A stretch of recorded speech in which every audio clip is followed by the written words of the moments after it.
விபூதி யோகம் சார். விபூதி பட்டப்பட்டையாக பூசிக்கிறது சார். 12 இடத்துல விபூதி போட்டுக்கிறது சார். காலையில் எழுந்து எந்த விரலில் விபூதியை போட்டுக்கணும், எப்படி போடணும், நமச்சிவாய அப்படிங்கிற பஞ்சாட்சர மந்திரத்தை சொல்லி போடணும், இப்படி தானே நீங்கள் நினச்சிட்ருக்கீங்க. அது இல்லை. முதல்ல விபூதி அப்படின்னா என்ன அப்படிங்கிற அர்த்தத்தை நம்ம புரிஞ்சுக்கணும். இந்த விபூதியினுடைய ரகசியம் யார் சொல்லி கொடுத்தது தெரியுமா? மகாவிஷ்ணு அவதாரமாக எடுத்து கிருஷ்ண பகவானே நமக்கு சொல்லியிருக்கார். யார்கிட்ட? அர்ஜுனன்கிட்ட. அர்ஜுனன் கேட்குறான், இறைவனிடம் சேரும் வழி சொல்லுப்பா. ஏன்னா இந்த மாதிரி போர்லாம் போட்டுக்கிட்டு சொந்தக்காரங்கக்கிட்டே நான் சண்டை போட்டுக்கிட்டு உட்காந்துக்கிட்டு பணம் பட்டம் பதவி என் சொத்துக்காகவே நான் சண்டை போடுறதா இருக்கேன் அப்படின்னு கேட்கும்போது, இறைவனிடம் சேரும் வழி என்ன? அந்த விபூதி ரகசியம், உத்தம பலன், அந்த செல்வம். விபூதி அப்படின்னா செல்வம்னு அர்த்தம்.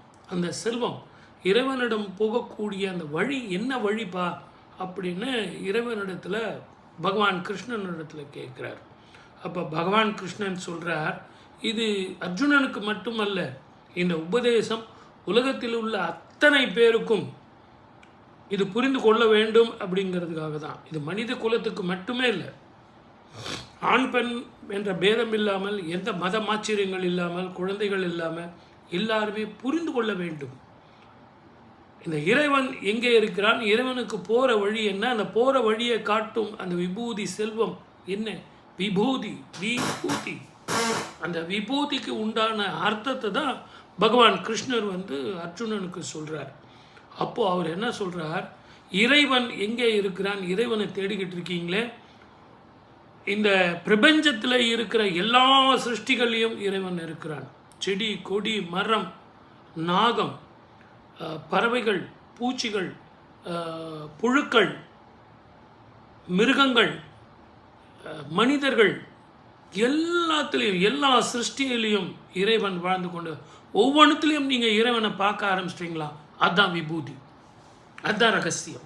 அந்த விபூதி அப்படிங்கிற ரகசியம். செல்வம் எங்கே இருக்கிறது? இறைவன் எங்கே இருக்கிறான்? ஒவ்வொரு உயிர்லையும் இருக்கிறான். எனக்கு எதிரில் இருக்கிற எதுவாக இருந்தாலும் அதில் இறைவன் இருக்கிறான். ஆடு மாடு நாய் பூனை எந்த ஒரு பேதமும் கிடையாது, எல்லா விதத்திலையும் இறைவன் இருக்கிறான். இந்த மனோபாவத்தை நீங்கள் வளர்த்துக்கிட்டீங்க அப்படின்னா இறப்பு பிறப்பு இல்லாத வாழ்க்கை வரும், மீண்டும் பிறவி இல்லாத வாழ்க்கை வரும். ஏன்னா நீங்கள் எப்பவுமே இறைவனோட இருக்கீங்க, பிறப்பு இறப்பு இல்லை. இதுதான் ரகசியம்.